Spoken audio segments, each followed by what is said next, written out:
இதெல்லாம் யோசிக்கிற like deep லெவலா கூட அவ யோசிக்க மாட்டா. ஏன்னா யோசிச்சா ஒரு மாதிரி கஷ்டமா, ரொம்ப டீப் லெவல் திங்கிங் போணும்ல. ஒரு மேலோட்டமாவே அவ வாழ்ந்துட்டே இருக்கா. அண்ட் லாஸ்ட் வேலண்டைன் டேக்கு வந்து அவங்க ஹஸ்பண்ட் வந்து அவளுக்கு ஒரு கார்டு கொடுத்துருப்பாங்க.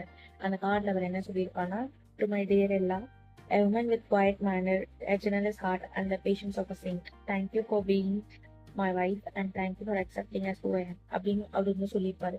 ஸோ இதை படிச்ச உடனே இவளுக்கு என்ன தோணும் அப்படின்னா, இப்போ இறந்து போனதுக்கு அப்புறம் அவங்கள பத்தி நம்ம படிப்போம் இல்லையா? ஸோ அவங்க கல்ச்சர்ல அது இருக்கும் போல. ஸோ அதுல வந்துட்டு ஒருவேளை இப்படிதான் அவர் சொல்லுவார் போல அப்படின்னு அவன் மனசுல நினைப்பா. ஆனா இதெல்லாம் எதுவுமே டேவிட் கிட்ட கன்ஃபர்ஸ் பண்ண மாட்டான். ஸோ மொத்தமா எல்லான்ற கேரக்டர் எப்படி அப்படின்னா, அதாவது ஒரு டெய்லி ரொட்டீன்குள்ளேயே அவன் வந்து கம்ஃபர்டபுள் ஆயிட்டா. இப்ப அவளுக்கு ஒரு காஃபி பவுடர் மாத்தணும் அப்படிங்கறதே வந்துட்டு ரொம்ப ஒரு பெரிய ஒரு ரொம்ப எஃபர்ட் சேலஞ்ச் அந்த மாதிரி. அந்த அளவுக்கு அந்த ஒரு கம்ஃபர்ட் ஜோன்ல இருக்கான்னு வச்சுக்கோங்களேன்.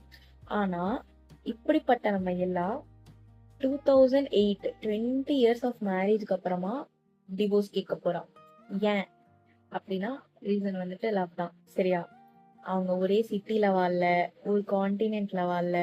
ஏன் அவங்க வந்துட்டு டே அண்ட் நைட் டிஃபரன்ஸ்ல இருக்கு. அந்த லவ் அப்படிங்கிற ரீசனுக்காக அவன் வந்துட்டு டிவோர்ஸ் வாங்கலாம்.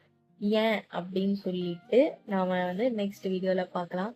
மறக்காம சப்ஸ்கிரைப் பண்ணிருங்க. தேங்க்யூ, பாய்.